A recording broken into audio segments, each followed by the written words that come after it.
The Kingdom of Koukou is a Berber kingdom of the modern era which reigned over a large part of Greater Kabylia, founded by Sidi Ahmed or el Kadhi around 1515, descendant of an illustrious line of scholars and religious scholars. At its height, the kingdom's authority extended from the Atlas Mountains to Algiers. From 1520 to 1527, the Kingdom of Koukou controlled Algiers and exercised influence over a good part of northern Algeria. It received the allegiance of Cherchell and Bone, maintained the alliance with the Zianides thanks to its victory against Kheirredine Barbarossa. This period marked the toponymy of Algiers, where a mountain is called Djebel Koukou. The latter, however, quickly regained lost ground. Its capital is Koukou, which is established on a promontory, with approximately 15,000 inhabitants. Koukou was one of the two great Kabyle kingdoms,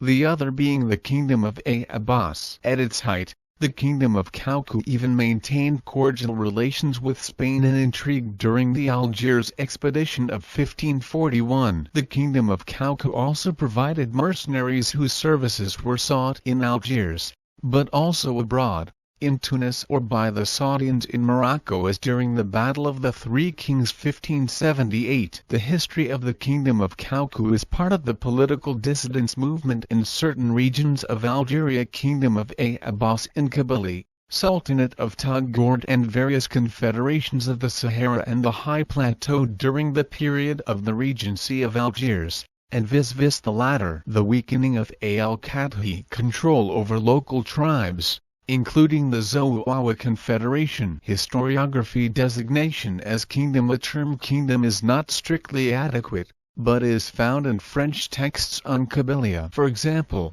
Lucien Leclerc. At the time of the Barbarossa, we see appearing in Kabylie a small state known in history as the Kingdom of Koukou. Louis Rhin wrote in 1891 in a note to his book on the 1871 insurrection. The Kingdom of Koukou was founded in 1510 by Ahmed Ben el-Kadhi, who was judge at the court of the last kings of Bougie. When the city was taken on January 6, 1509, he took refuge with the Kabyles of the Kabylie. He had become the head of a powerful confederation. Longevity. Louis Rhin believes that this state declined from the beginning of the 17th century. From 1618, the family was divided, its influence declined, the very name of Ould el-Kadhi, borne by the chiefs of Koukou, ceased to be used and it was replaced by that of Ould Boukoutouche. Today the family has been absorbed by the Berber element and has only an insignificant influence in the upper Sabay. Koukou is a tattered village of 600 inhabitants divided into 6 hamlets.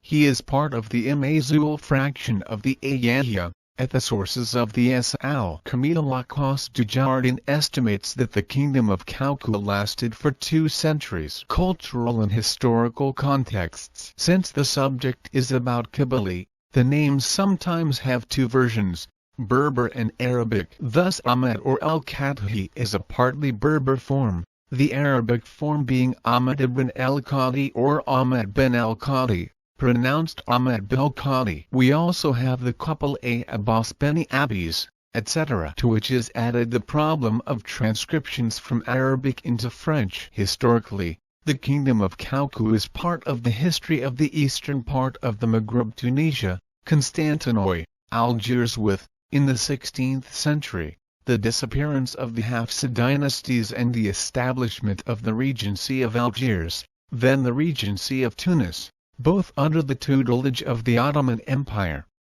A secondary but not negligible phenomenon is constituted by the Spanish expansion on the Algerian coast Oran, Ba, etc. Story. The end of the Hafsid period and the foundation. 2 hypotheses are in competition to explain the foundation of the Kingdom of Koukou. One would like it to have been founded before the capture of Ba by the Spaniards in 1510.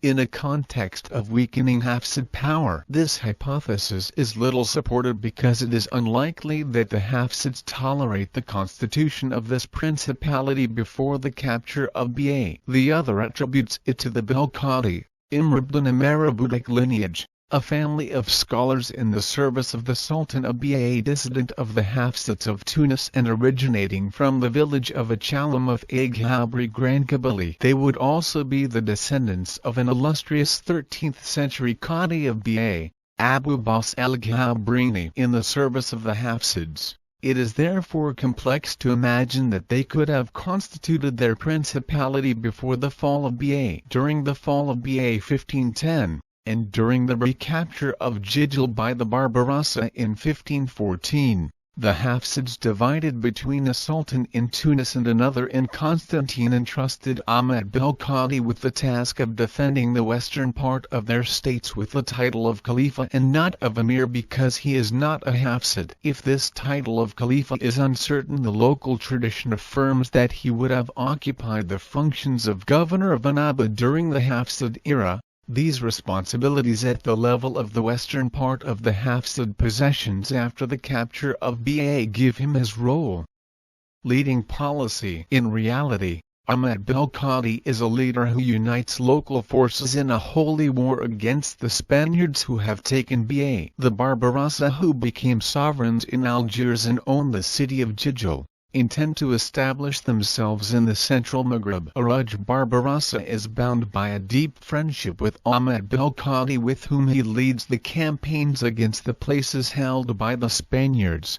El Kadhi and his Kabyle contingents attack by land and Barbarossa by the sea. In 1512, the local emir of Bougie, in exile, appeals to the corsair to rid him of the Spaniards. He promises in case of success, not only to pay him, but to make him lord of Ba, whose port would assure him security all year round. However, the siege of Ba is a failure. Aruj also loses his left arm. Aruj will reserve as its own territory the surroundings of Algiers and define two territories, one to the east and the other to the west. He left the eastern one as a hereditary stronghold in Belkadi and went on a campaign to Lemson against Sultan Zianides allied with the Spaniards. For the Barbarossa, this campaign is a disaster and ends in the death of Aruj. Belkadi will break his alliance with the Barbarossa and set up his capital in the middle of Zouaoua country in Aourir, then in Koukou, and attract reprisals from Kheirredine, brother and successor of Aït Barbarossa. The Belkadi have as their main support the Aghabri tribe from which they originate. They are therefore designated, particularly in Spanish historiography, as kings of Koukou, Reyes de Koukou and Zouaous los Ozagos. According to Hugh Roberts, the Kingdom of Koukou should be seen as a subsistence of the old Hafsid order which worked to defend its positions in the region. Faced with the collapse of the latter, then with a more aggressive policy of the Regency of Algiers, he then approached the Spaniards to conclude an alliance conflict with the Regency of Algiers. In 1519, Kheirredine, at the head of the Regency of Algiers, entered the campaign against the Belkadi. The Hafsid Sultan of Tunis sends reinforcement troops to the Belkadi and inflicts a very heavy defeat on Kheirredine on the Isar Wadi in the territory of the Hektar. Kheirredine, deprived of internal support, Kabyle tribes, set back in 1518 at Lemson and under Spanish pressure, decided to seek the support of Sultan Selim I. There is therefore a rivalry between Kheirredine, his Regency of Algiers with the support of the Ottomans, and Belkadi, supported by the Hafsids of Tunis. In the following years, Belkadi will seize Algiers 1520, and in fact be king of Koukou and Algiers from 1520 to 1525/1527. During their alliance with the Barbarossa before 1518, the Belkadi reigned over the lands from Gerger to Esif and Constantine. Since the break with the Barbarossa in 1518, the rise of a competing Berber kingdom on the eastern shore of the Soumam, that of the Beni Abbas, and the growing influence of the Turks of the Regency of Algiers in the east taking Djebel, Kalo, Constantine, will reduce their domain to a territory corresponding globally to the Great Kabylie, which it will keep during the following centuries. Throughout the 17th century, The Aït el Kadhi played an important regional political role by allying with the Spaniards against the Turks or with the Turks against the Spaniards, depending on the political opportunities and issues of the moment. In 1520, the Sultan of Tunis, who had concerns about the rise of Barbarossa, having paid homage to Constantinople, marched on Algiers. Barbarossa is betrayed by the Kabyle troops of Koukou and forced to flee. The Koukou troops occupying Algiers are hated there because of their tyranny, which makes it easier for Kheirredine to recover these territories. Koukou was then considered one of the most formidable powers in the Mediterranean. Sidi Ahmed or El Kadhi is a prisoner following a battle and killed by the troops of the Kingdom of Beni Ab, his enemy brothers, and his head was taken to Algiers. Deprived of their leader, the Kabyle troops disperse. The Turks, welcomed as liberators, once again become the masters of Algiers. As independent tributary chief,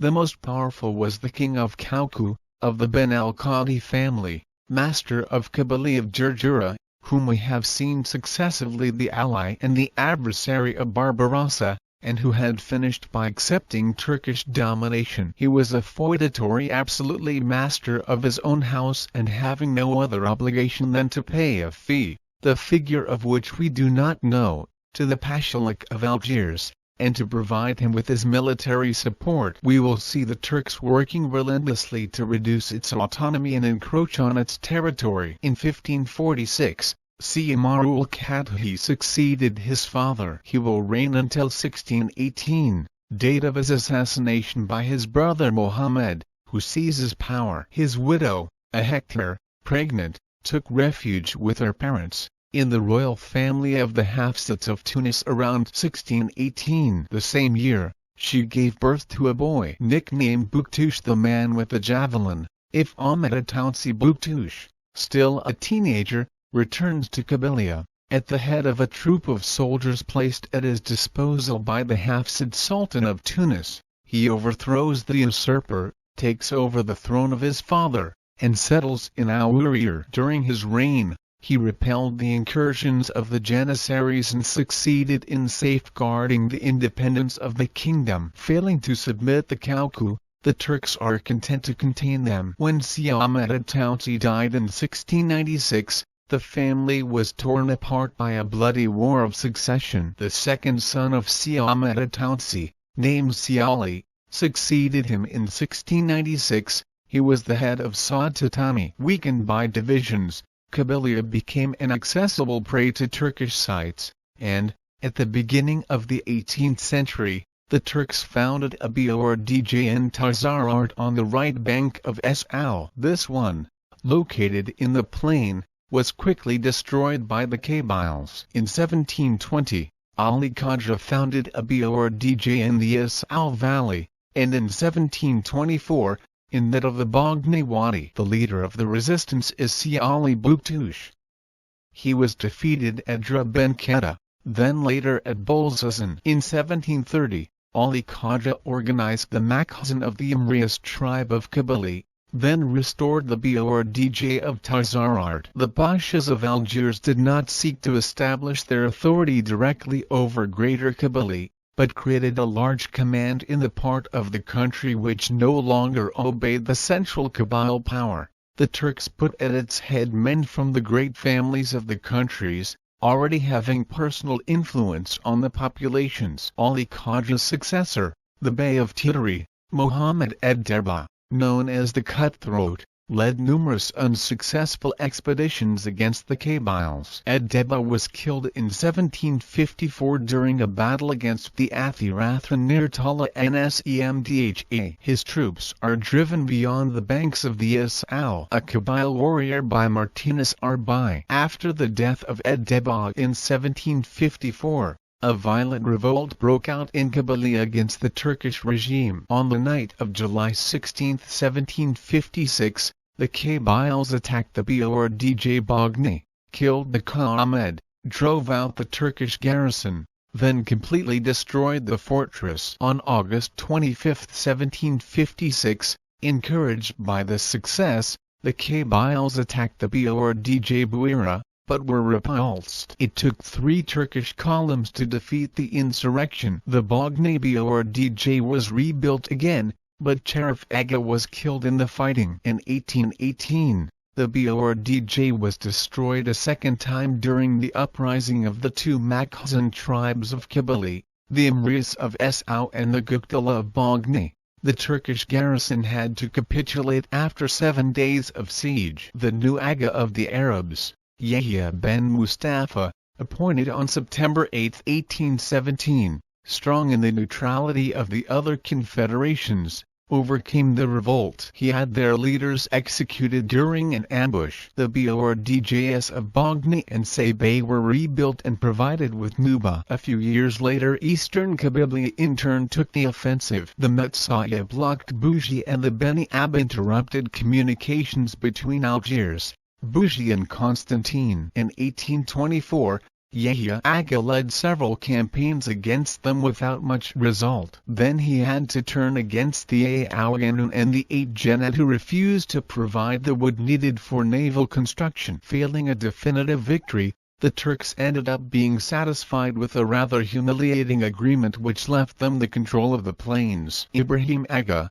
who succeeded in 1828 to Yahya Aga, executed by order of the Dey, was the last Aga of the Arabs of the Turkish regime. He hardly intervened in Kabylie foreign relations and diplomacy. In various letters of negotiations between Spain and Koukou, we learn several things. A desire for an alliance against the Turk, considered a common enemy. For this the Kingdom of Koukou can mobilize up to 100,000 men, claiming to be superior to the enemy. He nevertheless requests the sending of gunpowder and shot. The King of Koukou holds out various advantages to the Spanish king, including the possibility of building a stronghold in Iran. The King of Koukou wishing to see 50 galleys anchored in one of his ports. During the year 1604, an attempt to supply made by frigates from Majorca nevertheless failed. 2 notables of the kingdom named Amar Laville and Abdel Malek will thus go to the court of Philippe III. The mediation is done through a Franciscan monk. The ambassadors of the Kingdom of Koukou are accommodated for several months in Majorca. In 1603, one of them will convert to Catholicism. Power and society. The nature of the royal power exercised by the Sultan over the tribes, notably the Zouaoua, could not take the form of a centralized administration. No tribe or village seems willing to abandon the democratically elected local Jama, and the Sultans of Koukou have made no attempt to reform them. The Sultan of Koukou appears in fact as a great lord with an army strong enough to re-establish an order that is often disturbed on the internal level and to undertake expeditions abroad. According to Marmol and Karjaval, at the beginning of its history the Sultanate had a regular body of 5,000 arquebusiers and 1,500 horsemen, and other troops of men from the country who knew how to handle arms. During its history, these troops seem to be reinforced. Amar Belkadi writes to King Philip II of Spain that he can raise 100,000 men. This army is often used, either against the regency of Algiers, or on the contrary within the framework of alliances to come to its aid in western Algeria or against Christian powers, or often against the rival kingdom of Aab. All the populations of the plains or the high mountains participate in the war effort for the religious prestige that the Belkadi dynasty inspires, the game of village alliances, and much less for political reasons. To maintain their troops and their vast estates on the plain, the Belkadi demand taxes, dues and corvées. However, these claims are made with great difficulty, especially with the high mountain tribes who feel safe from their authority. Local rulers therefore have quite limited power over their society and own modest stately homes in Koukou or Chalam. Popular culture in Algeria. Official history reduces the kings of Koukou to a legend. No establishment, no public building is dedicated to their history and their resistance. A poem by Australian Kenneth Slessor is about the king of Koukou.